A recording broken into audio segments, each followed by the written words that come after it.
एक तरफ जहां 17 फरवरी की रात सड़क हादसे में छात्र की मौत की अफवाह फैलाकर माहौल बिगाड़ने का प्रयास हुआ था, साथ ही कुलपति आवास में तोड़फोड़ के अलावा सुरक्षा और पुलिस कर्मियों के साथ मारपीट की गई थी। वहीं पुलिस ने इस मामले को गंभीरता से लेते हुए सख्ती की है और इस मामले में तगड़ा एक्शन भी लिया है। आपको बता दें कि मुख्यमंत्री योगी आदित्यनाथ ने जैसे ही राज्य की बागडोर संभाली, राज्य में कानून व्यवस्था की स्थिति में सुधार करना उनकी प्राथमिकता बन गई। सरकार ने माफिया और अपराधियों के खिलाफ जीरो टॉलरेंस की नीति अपनाई और ऐसे लोगों पर कार्रवाई तेज कर दी है। राज्य सरकार द्वारा जारी आधिकारिक बयान में कहा गया कि जो राज्य कभी खराब कानून व्यवस्था और निर्दोष लोगों पर माफियाओं के अत्याचार के लिए जाना जाता था, वो आज न केवल देश में बल्कि विदेशों में भी अपराध और भय मुक्त राज्य के रूप में जाना जाता है। नमस्कार, आप देख रहे हैं कैपिटल टीवी की स्पेशल स्टोरी और मैं हूं आपके साथ राजप्रीत कौर। आज के स्पेशल स्टोरी में आपको बताएंगे बीएचयू में बवाल पर पुलिस के तगड़े एक्शन के बारे में, साथ ही बताएंगे ऐसे ही कुछ और मामलों के बारे में। तो बिना देरी किए चलिए शुरुआत करते हैं। बवाल पर पुलिस का एक्शन। 2 हॉस्टल के 5 कमरे सील, आरोपियों को धर दबोचा। बीएचयू कुलपति के आवास में तोड़फोड़, प्रोक्टोरियल बोर्ड के गार्ड व पुलिस कर्मियों से मारपीट, कैंपस में पथराव और उपद्रव के आरोप में वांछित आरोपियों के खिलाफ कमिश्नरेट की पुलिस की सख्ती जारी है। बिरला सी और एलबीएस हॉस्टल के 5 कमरों को सील कर दिया गया है। इन कमरों में 7 आरोपी अवैध रूप से रहते थे। इसके साथ ही बीएचयू कैंपस में 7 आरोपियों के पोस्टर चस्पाकर उनके घर में नोटिस भेजा गया है कि वो लंका थाने में पुलिस के सामने पेश हों। पुलिस ने कहा कि अन्य आरोपियों के नाम और पते की तस्दीक सीसीटीवी कैमरे की फुटेज की मदद से की जा रही है। उन सभी के खिलाफ भी ऐसी ही कार्रवाई की जाएगी।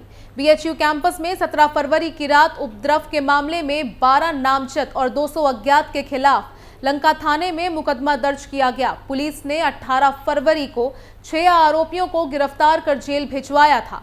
वहीं सीसीटीवी कैमरे की फुटेज की मदद से 7 और आरोपी चिन्हित किए गए हैं। वहीं पुलिस को पता लगा है कि 7 आरोपी अवैध तरीके से बीएचयू के 2 हॉस्टलों में रहते हैं। सोमवार की सुबह पुलिस और बीएचयू प्रशासन की टीम ने 7 आरोपियों से संबंधित एलबीएस हॉस्टल का कमरा नंबर 215 और 219 और बिरला सी के कमरा नंबर 157, 158 और 159 को सील कर दिया। 7 आरोपियों की तलाश में पुलिस टीमें उनके घर सहित अन्य संभावित ठिकानों पर दबिश दे रही है। बता दें कि पुलिस अभी 7 आरोपियों के तलाश में जुटी हुई है।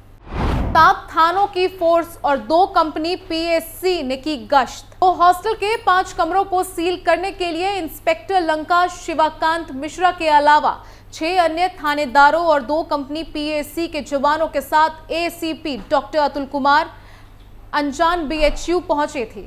फोर्स ने परिसर में पैदल गश्त की। 7 आरोपियों के पोस्टर उनसे संबंधित हॉस्टलों और बीएचयू कैंपस में जगह जगह चस्पा किए गए, लेकिन हॉस्टलों के बाहर चस्पा किए गए पोस्टर छात्रों ने ही फाड़ दिए। मजदूर की मौत के बाद कुलपति आवास में तोड़फोड़। बीएचयू कैंपस में डालमिया हॉस्टल के समीप 17 फरवरी की रात 4 पहिया वाहन की टक्कर से साइकिल सवार मजदूर देवनाथपुरा निवासी कृष्णचंद्र की मौत हो गई थी। हादसे के बाद कुछ छात्र हंगामा करने लगे कि बीएचयू के छात्र की मौत हो गई है और वाहन सवार चालक उसका शव लेकर भाग रहा था। छात्रों के हुजूम ने हंगामा करते हुए 4 पहिया वाहन को क्षतिग्रस्त कर दिया और लंका इंस्पेक्टर के अनुसार अचानक छात्र बिरला हॉस्टल के समीप इकट्ठा हुए और कुलपति आवास की ओर बढ़े। छात्रों ने कुलपति आवास में तोड़फोड़ शुरू की, सुरक्षा कर्मियों के साथ मारपीट की। पुलिस ने हस्तक्षेप किया तो वो उससे भी भिड़ गए। इसके साथ ही विश्वविद्यालय का सिंह द्वार बंद कर छात्र धरने पर बैठ गए। आधी रात बाद पुलिस ने लाठी पटक कर धरना दे रहे छात्रों को खदेड़ा और सिंह द्वार खुलवाया। क्या कहती है पुलिस? 6 आरोपियों की गिरफ्तारी के बाद चिन्हित 7 अन्य आरोपियों के कमरे सील कराकर उनके घर नोटिस भेजा जा रहा है। वहीं शेष अन्य आरोपियों को चिन्हित करने के लिए सीसीटीवी फुटेज खंगाले जा रहे हैं। वहीं ये बीएचयू से जुड़ा कोई पहला मामला नहीं है, बल्कि ऐसे ही मामले पहले भी सामने आ चुके हैं।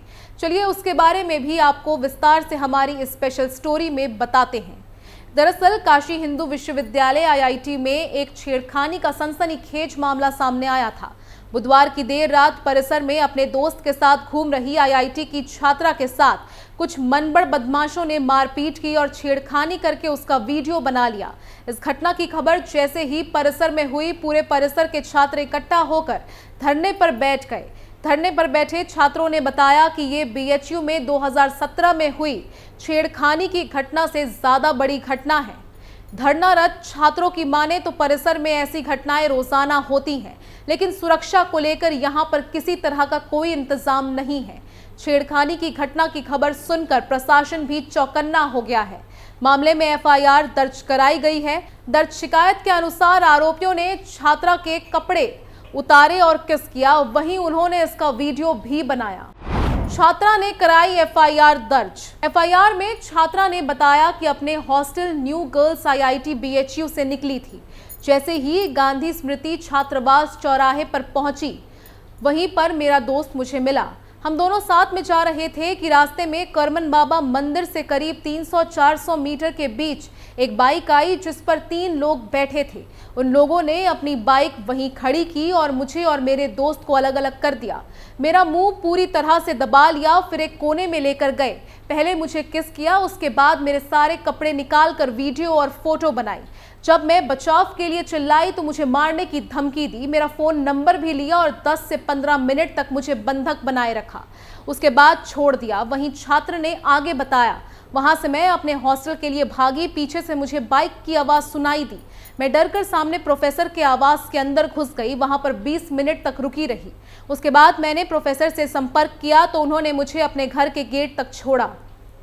वहां से पार्लियामेंट सेक्रेटरी कमेटी के राहुल राठौर मुझे आईआईटी बीएचयू पेट्रोलिंग गार्ड के पास लेकर गए। एफआईआर में छात्रा ने आरोपियों की पहचान भी बताई है। वहीं अच्छी बात यह है कि आईआईटी बीएचयू में करीब 2 महीने पहले हुए गैंगरेप के मामले में पुलिस ने सभी आरोपियों को गिरफ्तार कर लिया है। आरोपियों की गिरफ्तारी घटना के 60 दिनों के बाद हुई। रिपोर्ट के मुताबिक पकड़े गए सभी आरोपी वाराणसी के ही रहने वाले हैं और पुलिस ने उस बुलेट बाइक को भी बरामद कर लिया है जिसका इस वारदात में इस्तेमाल किया गया था। वहीं ये कोई ऐसा पहला मामला नहीं है, बल्कि ऐसे मामले आए दिन सामने आते रहते हैं। हालांकि योगी सरकार हर जुर्म और जुर्म करने वालों पर तगड़ा एक्शन लेती है। कोई भी अपराधी पुलिस और सीएम योगी की पैनी नजर से बच नहीं सकता। हर एक गुनहगार को योगी के हंटर की मार पड़नी ही है। स्पेशल स्टोरी में आज के लिए बस इतना ही। बाकी तमाम खबरों के लिए देखते रहिए कैपिटल टीवी उत्तर प्रदेश। नमस्कार।